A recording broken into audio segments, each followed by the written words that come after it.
12 जून 2025 की सुबह लंदन की हवा में एक अजीब सा सन्नाटा तैर रहा था। पोलो ग्राउंड पर हर आवाज, हर तालियां और हर निगाह बस एक नाम के इर्द गिर्द घूम रही थी, संजय कपूर। घोड़े पर बैठा वो शख्स किसी राजकुमार की तरह लग रहा था, जैसे आज का दिन उसी का हो। उसके चेहरे पर आत्मविश्वास था और आंखों में वो चमक जो शायद किसी को फर्श से अर्श तक ले जाती है। लेकिन जैसे ही उसने अचानक घोड़ा रोका और सिर पर हाथ रखा, एक पल में सब कुछ बदल गया। जमीन पर गिरते ही वह पल ठहर गया।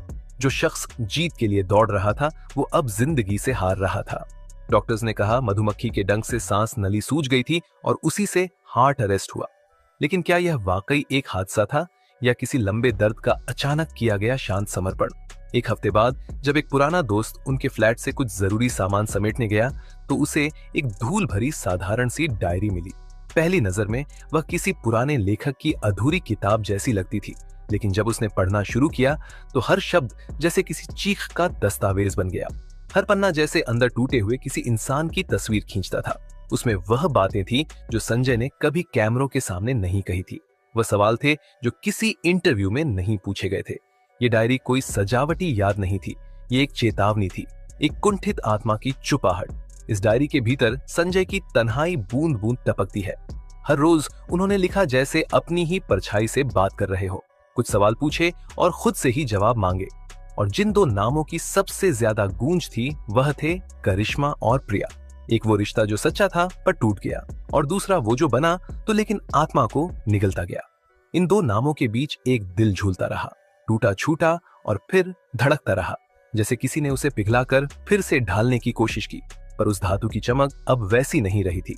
उसने लिखा, मैंने उस औरत को खो दिया जो मेरा घर थी, और चुना उस औरत को जो एक होटल की तरह थी, चमकदार लेकिन किराए की। ये लाइन सिर्फ पछतावे की नहीं, एक पूरी जिंदगी की भटकी हुई दिशा की कहानी थी। करिश्मा जो उसके लिए कभी एक ठहराव थी, अब यादों में एक मुकम्मल खामोशी बन चुकी थी। वो औरत जिसने उसकी गलतियों को समय दिया, समझा, माफ किया, लेकिन जब उसकी आंखों ने सच देख लिया तो बिना किसी ड्रामा के सिर्फ दरवाजा बंद कर दिया। ये संजय के लिए उस दिन से भी बड़ा झटका था जिस दिन वो कोर्ट गया था। करिश्मा की खामोशी में जितनी ताकत थी, उतनी ही शिद्दत से संजय की आत्मा छिटकती चली गई। वो हर लाइन में यह नहीं लिख रहा था कि करिश्मा क्या थी, बल्कि यह भी लिख रहा था कि वह खुद क्या नहीं बन सका। डायरी के और भी कई हिस्सों में प्रिया का नाम सामने आता है, लेकिन एक उलझन, एक झिझक और एक बेमन के भाव के साथ। शुरुआत में उसने प्रिया को लेकर अपनी बेचैनी को नई शुरुआत कहा, लेकिन जैसे जैसे पन्ने पलटे, शब्दों की लय बदलती गई और वह नई शुरुआत धीरे धीरे गलत मोड में बदल गई। संजय ने लिखा, मुझे लगा था कि वह मुझे समझेगी, मुझे वह सुकून देगी जो करिश्मा के जाने से छीन गया था, लेकिन मुझे समझ में आया कि मैं उस औरत के साथ नहीं, बल्कि अपने नुकसान के भ्रम के साथ जी रहा था। प्रिया का आकर्षण बाहरी था, व्यवहार पर आधारित था, लेकिन उसमें आत्मा का संवाद नहीं था। और जब संजय को यह एहसास हुआ, तब तक बहुत कुछ पीछे छूट चुका था। 2014 का साल जैसे उनकी जिंदगी की आखिरी स्थायी दीवार ढहने का साल बन गया। करिश्मा ने तलाक फाइल किया, लेकिन किसी तूफानी बहस या घरेलू लड़ाई के बाद नहीं। संजय ने लिखा, मैंने झूठ बोला और वह सब समझ गई। उसने ना शोर किया, ना चिल्लाई, ना रोई, बस देखा और सब समझ गई। और फिर एक दिन दरवाजा बंद कर दिया बिना कोई सफाई मांगे। उस चुप्पी में एक पत्नी नहीं, एक थकी हुई आत्मा थी, जिसने अंततः खुद को उस रिश्ते से आजाद कर दिया था। और यही वह पल था जब संजय ने पहली बार महसूस किया कि गलती करना जितना आसान होता है, उसे समझना और भोगना उससे कहीं ज्यादा पीड़ादायक होता है। संजय की डायरी में सबसे भावुक और गहरे हिस्से वे हैं जो उन्होंने अपने बच्चों के नाम लिखे। समायरा और कियान, दो नाम, दो चेहरे, दो रोशनियां जिनसे वह दूर हो गए थे, लेकिन जिनसे उनका दिल कभी जुदा नहीं हुआ। मैं हर बर्थडे, हर स्कूल फंक्शन में था, अपनी खिड़की से। इस एक वाक्य में एक पिता की विवशता, अधूरी उपस्थिति और टूटती उम्मीदें छिपी है। वह शारीरिक रूप से भले ही वहां ना होता, लेकिन उसकी आत्मा हर उस लम्हे में शामिल होती थी जहां उसका बेटा कोई पुरस्कार जीत रहा होता या बेटी स्टेज पर मुस्कुरा रही होती। उन्होंने यह भी लिखा कि जब बच्चे उसकी ओर देखे बिना निकल जाते थे, तब वह दीवारों से ज्यादा खुद में सिमट जाते थे। फिर भी वह हार नहीं मानते थे। वह गिफ्ट भेजते थे, मैसेज ड्राफ्ट करते थे, जिन्हें कभी भेज नहीं पाए, और बच्चों के पुराने स्कूल ड्राइंग संभाल कर रखते थे, जैसे हर टुकड़ा उन्हें जीने का एक बहाना देता हो। जब उन्होंने प्रिया की असलियत को टुकड़ों में समझा तब तक बहुत कुछ बिखर चुका था। एक कॉल रिकॉर्डिंग, एक आवाज जिसने सब कुछ बदल दिया। उस कॉल में प्रिया अपने किसी जानने वाले से संजय को लेकर मजाक कर रही थी। वह बात एक तीर बनकर दिल में चुभ। वह सिर्फ मेरी पत्नी नहीं, मेरी परछाई तक नहीं थी। इस लाइन में संजय की सबसे गहरी पीड़ा है। जो इंसान साथ रहता है वह अगर तुम्हारे अस्तित्व की छाया भी ना हो तो साथ का कोई अर्थ नहीं बचता। उन्होंने महसूस किया कि रिश्ते सिर्फ साथ सोने से नहीं बनते, वह आत्मा की संगत से बनते हैं, और यहाँ आत्मा का हर कनेक्शन झूठा निकला। इसके बाद शुरू हुआ 2 साल का लंबा थका देने वाला सन्नाटा, जिसमें ना तो शोर था ना किसी उम्मीद की हलचल। एक ऐसा दौर जिसमें संजय सिर्फ सांस ले रहे थे, जी नहीं रहे थे। करिश्मा से अलग होकर मैंने सिर्फ प्यार नहीं, अपनी आत्मा भी खो दी थी। ये लाइन किसी कविता की तरह नहीं बल्कि उस एक इंसान के टूटने की सच्चाई थी। उन्होंने लिखा कि वह रोज सुबह उठते लेकिन किसी उद्देश्य के बिना। घर में सब था, पैसा, शहरत, सुविधा, लेकिन सुकून नहीं था। ये 2 साल ऐसे थे जब उन्होंने खुद को हर दिन थोड़ा थोड़ा खत्म होते हुए महसूस किया, और उन्हें समझ में आने लगा कि असली मौत शरीर की नहीं होती, आत्मा की होती है। एक रात थी जो कभी पूरी नहीं हुई। संजय अपनी कार में बैठे थे, करिश्मा के घर के सामने। बाहर सड़क पर सन्नाटा था और अंदर उनके दिल में भी। उन्होंने ना हॉर्न बजाया, ना कॉल किया, ना मैसेज भेजा, बस खामोशी के साथ उस दरवाजे को देखते रहे जो कभी उनका घर हुआ करता था। वो सोचते रहे, क्या अगर माफी मांग लूं तो क्या दरवाजा फिर से खुलेगा? लेकिन उन्होंने कुछ नहीं किया। शायद डर था कि अगर दरवाजा नहीं खुला तो बची हुई उम्मीद भी मर जाएगी। उस कार की सीट पर बैठा आदमी एक सुपरस्टार नहीं था, एक कारोबारी नहीं था। वह सिर्फ एक टूटा हुआ इंसान था जो खुद से ही सवाल पूछ रहा था और जवाब से डर रहा था। डायरी में उन्होंने बच्चों के लिए जो पन्ने छोड़े वह सिर्फ भावनात्मक नहीं थे, वह कानूनी सुरक्षा कवच भी थे। उन्होंने लिखा, अगर मुझे कुछ हो जाए तो यह पैसा सिर्फ बच्चों का है। प्रिया, अगर कोई दावा करे तो केस करना। यह केवल एक पिता का प्यार नहीं था, ये उसके डर का भी दस्तावेज था कि कहीं जो कुछ बचा है वह भी लूट ना लिया जाए। बच्चों के लिए उसने जो नहीं कर पाया, शायद उसकी भरपाई वह अब उनकी सुरक्षा सुनिश्चित करके करना चाहता था। ये एक पिता की अंतिम कोशिश थी कि वह कम से कम उनकी आर्थिक ढाल बन सके, भले ही जीवन में उनका भावनात्मक सहारा ना बन सका। और जैसे जैसे यह पन्ने पलटते हैं, एक और दर्द उभरता है, आत्मविश्वास का टूटना। संजय ने खुद को बार बार दोषी ठहराया। मैं एक अच्छा पति नहीं बन सका और एक अच्छा पिता बनने की कोशिश में भी मैं हार गया। ये आत्मस्वीकृति नहीं थी, ये आत्मघात था, शब्दों के जरिए। उन्होंने लिखा कि जब वह शीशे में खुद को देखते थे तो पहचान नहीं पाते थे। मैंने सबको खो दिया और अब मैं खुद को भी नहीं पहचानता। ये शब्द सिर्फ किसी इंसान की टोटन नहीं बल्कि उसकी पहचान के विस्मरण की गवाही है। जब एक इंसान खुद से ही अपरिचित हो जाए तब दुनिया में उसका कोई ठिकाना नहीं बचता। करिश्मा, अगर कभी यह डायरी पढ़ो, ये वाक्य जैसे किसी बंद कमरे से आई धीमी पुकार थी। संजय की यह पंक्तियां माफी नहीं मांग रही थी बल्कि खुद को सजा सुना रही थी। उन्होंने लिखा, शायद तुमने सही किया लेकिन मैं अब भी गलतियों का बोझ लिए जी रहा हूँ। ये उस इंसान की भाषा थी जिसने जान लिया था कि अब माफी का कोई औपचारिक मूल्य नहीं रहा, लेकिन भावनात्मक रूप से वो एक एक पल उसी अपराध बोध में जिंदा था। हर शब्द एक अधूरी चिट्ठी था जो कभी भेजी ही नहीं गई, लेकिन लिखी गई कई बार, बार बार, हर उस रात जब नींद आने से इनकार कर देती थी। संजय जानता था कि करिश्मा कभी लौटेगी नहीं, लेकिन यह लिखना जैसे उसके भीतर की राख को हवा देने जैसा था, ताकि कोई सुलगती चिंगारी फिर से उसे इंसान बना सके। ये तस्वीर एक छोटी सी घिसी हुई लेकिन दिल से चिपकी हुई तस्वीर करिश्मा और बच्चों की। उन्होंने उसे वॉलेट में रखा था जैसे किसी टूटे रिश्ते की मूर्त थी। संजय ने लिखा, ये तस्वीर मेरी असल जिंदगी है, बाकी सब सिर्फ एक एक्टिंग।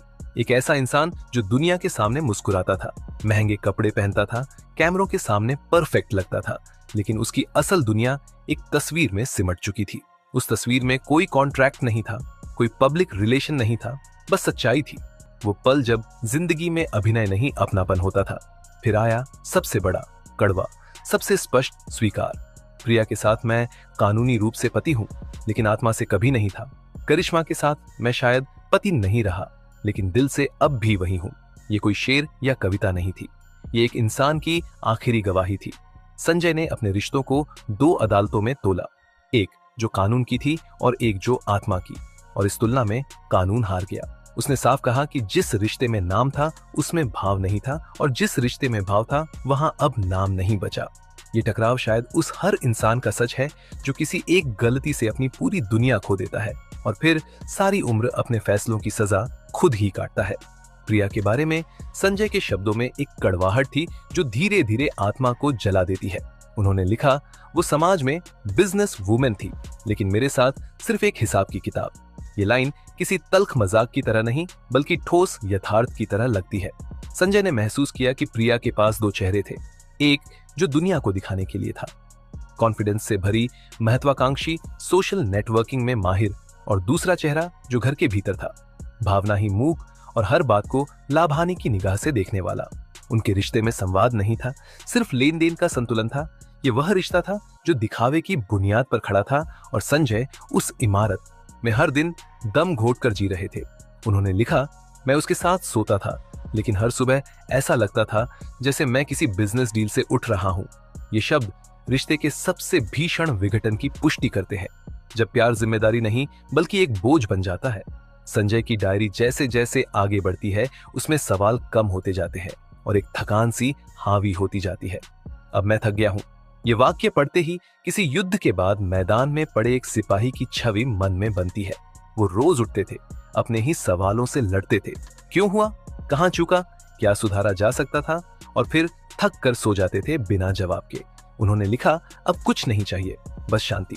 ये शांति किसी छुट्टी की तलाश नहीं थी, ये आत्मा की तड़प थी जो लगातार खुद से लड़ती आई थी और अब हार मान चुकी थी। शांति अब उनके लिए लक्ष्य नहीं, राहत बन चुकी थी। और अंततः वह वाक्य जो एक आत्महत्या की चिट्ठी सा लगता है, मौत अब डर नहीं देती जो कुछ अंदर से मर चुका है। उसके बाद शरीर की मौत कुछ नहीं। इस एक वाक्य में एक आदमी की पूरी टूटन समाई है। जब किसी का विश्वास, प्रेम, आत्मा और उम्मीद सब खत्म हो जाए, तब मौत का एक अंत नहीं, एक समाधान बन जाती है। ये कोई डरावनी सोच नहीं बल्कि एक बेहद गहरी, बेहद संवेदनशील सच्चाई है कि जब इंसान अपने भीतर मर जाता है तब उसे बचाने के लिए कोई डॉक्टर, कोई दोस्त, कोई दुनिया काफी नहीं होती। संजय का वह दोस्त जिसने उस डायरी को सबसे पहले पढ़ा, उसकी गवाही किसी दस्तावेज से कम नहीं थी। उसने कहा, मैंने उसे कभी इतना टूटे हुए नहीं देखा था, लेकिन वह हमेशा मुस्कुराता था। ये मुस्कान दर्द की सबसे गहरी परत होती है जो दुनिया को धोखा देने के लिए नहीं, खुद को झूठा दिलासा देने के लिए ओढ़ी जाती है। उसने कहा कि संजय एक जिंदा इंसान की खामोश लाश बन चुकी थी। ये शब्द उन हजारों लोगों पर लागू होते हैं जो हर दिन दूसरों के सामने मजबूत दिखते हैं लेकिन अंदर से पूरी तरह खाली होते हैं। उनकी आंखों में रोशनी होती है लेकिन आत्मा में अंधेरा होता है। संजय की जिंदगी बाहरी तौर पर चमकीली थी, लेकिन भीतर वह रोज मर रहा था बगैर किसी मातम के। करिश्मा की चुप्पी इस पूरे घटनाक्रम की सबसे प्रभावशाली आवाज थी। उन्होंने कोई प्रेस कॉन्फ्रेंस नहीं की, कोई पोस्ट नहीं डाली, कोई सफाई नहीं दी, लेकिन जब कैमरे उनकी तरफ मुड़े तो उनकी आंखों में जो सूनापन था वह पूरी कहानी कह गया। वो महिला जिसने जिंदगी की सबसे कड़वी सच्चाई झेली थी, अब उसे खो चुकी थी। जिसने कभी उसे सबसे ज्यादा चाहा था, अपनों के सामने वो खुलकर नहीं रोई, लेकिन उनकी हर चुप्पी, हर लंबी सांस एक टूटे हुए रिश्ते की चीख थी। उनकी खामोशी संजय की डायरी की सबसे सच्ची गवाह बन गई। सोशल मीडिया पर जैसे एक सैलाब उमड़ पड़ा। लोग करिश्मा के लिए लिख रहे थे, वो औरत जिसने सब कुछ सहा लेकिन कभी खुद को शिकार नहीं दिखाया। उनके लिए यह समर्थन केवल सहानुभूति नहीं था, ये उस दृढ़ता की पहचान थी जो उन्होंने हर मुश्किल में दिखाई। वहीं दूसरी ओर संजय के लिए भी भावनात्मक प्रतिक्रियाएं आईं। वो मरा नहीं, उसे मारा गया। भावनाओं से, अकेलेपन से यह एक सामाजिक स्वीकार था कि कभी कभी मौत दिल के अंदर शुरू होती है और शरीर तक पहुंचने में वक्त लग जाता है। लोग समझने लगे थे कि रिश्तों की गलतियां सिर्फ एक इंसान की नहीं होती, पर सजा अक्सर अकेले ही भुगतनी पड़ती है। जब संजय की डायरी सामने आई तो समाज ने उस पर प्रतिक्रिया देने में देर नहीं लगाई, लेकिन आश्चर्य की बात यह थी कि इस बार सवाल करिश्मा या संजय पर नहीं बल्कि प्रिया पर उठी।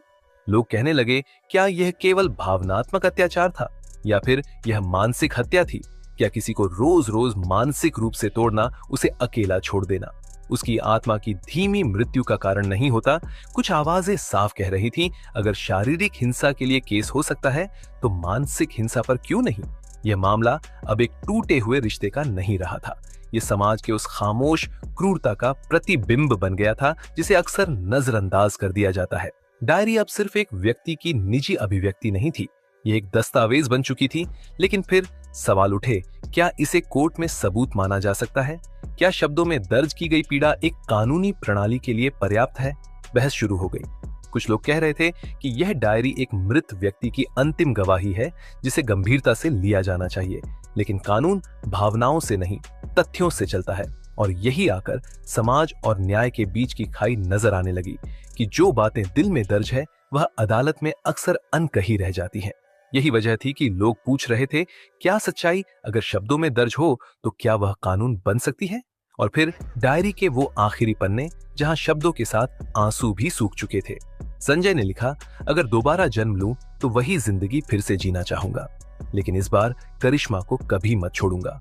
ये लाइन कोई कल्पना नहीं थी, ये एक आत्मा की अंतिम पुकार थी। उसने जिंदगी से एक आखिरी गुजारिश की थी कि शायद किसी अगले जन्म में वह अपनी गलती सुधार पाए, किसी मोड़ पर फिर से वही सही रास्ता चुन सके। इस वाक्य में पश्चाताप भी था, प्रेम भी था और एक उम्मीद भी जो इस जन्म में पूरी नहीं हो सकी, लेकिन शायद किसी और जन्म में मौका मिले। यही वह भावना है जो इस पूरी कहानी को सिर्फ एक प्रेम त्रिकोण से नहीं, कहीं ऊपर ले जाती है। यह आत्मा की गहराई से निकली एक अधूरी इच्छा की गूंज थी। संजय की अंतिम इच्छा किसी बड़े इंसान की आखिरी वसीयत जैसी नहीं थी, वो एक टूटे हुए दिल से विनम्र गुजारिश थी। उन्होंने लिखा, मेरी अंत्येष्टि की सादगी से हो। बच्चों को जब यह डायरी दी जाए तो कहना कि मैं सिर्फ एक गलती करने वाला इंसान था, पर उनसे सच्चा प्यार करता था। ये शब्द किसी आत्मग्लानि की घोषणा नहीं, बल्कि एक कोशिश थी कि मौत के बाद भी उनके बच्चों को यह पता चले कि उनके पिता ने चाहे जितनी भी गलतियां की हो, पर उनका प्यार कभी झूठा नहीं था। ये अंतिम वाक्य एक पिता की आत्मा की वह थरथराती पुकार थी जो अपने बच्चों के दिल में हमेशा जिंदा रहना चाहता है, आदर्श बनकर नहीं, बल्कि एक सच्चे इंसान के रूप में। करिश्मा और संजय की कहानी वैधानिक रूप से भले ही खत्म हो गई हो, लेकिन उनकी डायरी में हर पन्ने पर वो रिश्ता सांस लेता रहा। ये रिश्ता अब किसी शादी के कागज या तलाक की मोहर पर निर्भर नहीं था, ये आत्मा में दर्ज हो चुका था। डायरी ने उस कहानी को जिंदा रखा जो समाज की नजरों में खत्म हो गई थी, लेकिन संजय के मन में हर दिन फिर से शुरू होती है। उन्होंने करिश्मा के लिए जो महसूस किया वो सिर्फ एक बीती प्रेम कहानी नहीं था, वो जीवन के सच्चे पल थे जिन्हें वह कभी भी भुला नहीं पाई। और इस तरह उनका रिश्ता खत्म होकर भी खत्म नहीं हुआ, वो एक भावना बनकर जीवित रहा, एक ऐसी कड़ी जिसने संजय को अपनी आखिरी सांस तक बांधे रखा। क्या होता अगर? इन 3 शब्दों से ज्यादा खतरनाक कोई सवाल नहीं होता। ये वो सवाल है जो वक्त गुजरने के बाद ही आता है और हमेशा देर से आता है। संजय ने सोचा, क्या होता अगर करिश्मा ने एक और मौका दिया होता, या मैंने पहले ही सच बोल दिया होता? शायद कुछ बच सकता था, शायद एक परिवार बिखरने से बच जाता, शायद एक इंसान जो अंदर से मर गया था वो दोबारा जीना सीख लेता। लेकिन अब यह सवाल सिर्फ दिल में गूंजते हैं, जवाब कहीं नहीं है। जो बचा है वो सिर्फ अफसोस है, एक अधूरी माफी, एक खोया हुआ रिश्ता और बहुत सारे काश। क्या यह सिर्फ एक टूटे हुए रिश्ते की कहानी है, या एक मानसिक युद्ध जो सालों तक बिना आवाज के लड़ा गया? क्या करिश्मा को इंसाफ मिलना चाहिए क्योंकि उन्होंने सब कुछ सहकर भी कभी खुद को पीड़िता कहने की कोशिश नहीं की? और क्या संजय को सिर्फ गलत पति कहकर